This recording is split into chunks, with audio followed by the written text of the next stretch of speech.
Hi everyone and welcome back to my channel, and I know you know what I'm going to say. It's the Casey Anthony trial, and now we move on to some jailhouse visit recordings, and the first one is Lee Anthony, and this visit was on July the 25th at 12 p.m.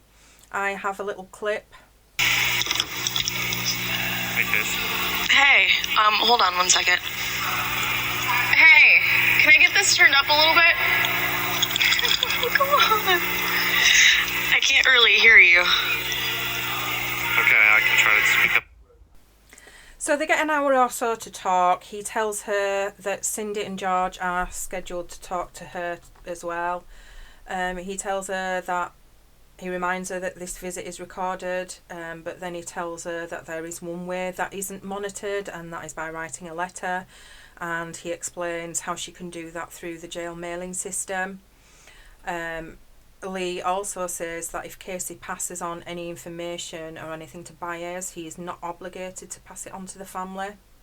He says Baez's focus is firstly himself, then Casey, then Kaylee. He also makes Casey aware that law enforcement have called Baez and he has not returned their calls. So remember, this is in the beginning. They're all getting to know Baez, you know, and of course they're going to have their reservations, and they are all still in support of Casey. Casey had been told about Baez when she was first arrested and in booking. She was asked if she had an attorney. She said no, and then she was told by an inmate about Baez. She asked them to pass a name on, and he visited her the next day. Now I notice, you know, I am watching Casey and her demeanour and how she's acting, and she does smirk quite a lot, which is really odd. You know, her daughter's been missing for 4 weeks. She's now arrested for lying, for, you know, child neglect, and she's smirking. So Lee is telling her about the dates that are wrong. It wasn't the 9th of June when she dropped Kaylee off, it was the 16th. Lee asks her that wouldn't it be in her best interest to tell police that the date was wrong and to give them the correct date. Casey says yeah, but at the same time they've twisted things and misconstrued things she said. Casey, you're a liar. She said she would rather write it in a letter to the detectives themselves, so they have written proof. Fair enough. Lee tells her that if she sends the letter through Baez, he can decide whether or not to give it to them, and so when she does this letter, send a copy to Baez and send a copy to the family and send one straight to the police. I think Lee's not very sure about Baez at this point. There's a clip of Lee talking about this timeline that he's done. I mean, this guy has put so much effort. He's working so hard.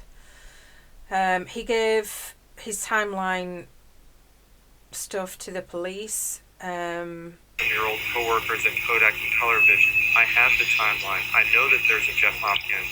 I know that there's a Juliet. I've been able to go through and confirm all of these things, and I've given this information to detectives actually just last night. But Lee says he's found his own things, which he says proves Casey was telling the truth, but the police this confuses me a bit. So now Lee asks her who he can trust. He's going to give her some names, and she can say yes or no. So he starts with Annie, not sure who she is, and Casey says don't even bother. Melina, Casey says no way. Amy, Casey says yeah, she's one of the most genuine people. Poor Amy. Ricardo, she doesn't know, it's up to Lee. Tony, she would like to say yes, but she's on the fence. She tells Lee to use his own discretion. I mean, she's pissed at Tony. Poor guy. Jesse, she says no, she doesn't trust him and maybe investigate him with some things he said. Her mum, most definitely. George, most definitely. Ryan, yes. Will, she hasn't known him very long. She only met him on the 4th of July, so no, even though he's got dragged into it anyway. He asks her if there's anyone else. She says no, not that she can think of. He then asks her if there's anyone she doesn't trust and she wants looking into. She can't think of anyone. He's going to be looking into Jesse, Tony and possibly Ricardo. He asks her about any areas or places he should look into. She says check locally and to speak to her mum, as she should remember the specific places Casey has previously told her about. He asks if he can go through a list or he should speak to Cindy first, and Casey says to speak to Cindy. I've got a clip of Casey talking about Detective Melich and how she doesn't really like him. Why, Casey? Because he busted you for your lies. In front of the other 2 detectives, flat out said, I'm going to hold you there as long as I can. There's going to be no bond. Period. I do know that. He conveyed that very honestly and upfront to us too. They also talk about how Lee, George and Cindy were held back from seeing or speaking to Casey because of what the police and Jose Baez had told them. They had told him that they couldn't see or speak to Casey for 7 days after her arraignment, which Casey says is bullshit because she'd had a visit from an old school friend. They had Lee, Cindy, George, they'd all been writing to her and she hadn't got the letters, and they'd been going through Baez. So Lee thinks that Baez has been reading them and not giving them to her. So at the mention of Kaylee, I notice Casey doesn't get upset, but she does get upset when she's told that she hasn't received any letters. Lee says that Baez and law enforcement are holding back info for their own means. I'm not even sure if Lee knows everything at this point.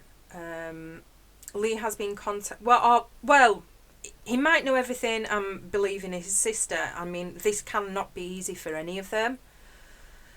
Lee has been contacted by someone who has been dealing with law enforcement for a long time and telling him how and what they need to do to manipulate the media, law enforcement and lawyers. I mean, Lee is going to great lengths for his sister.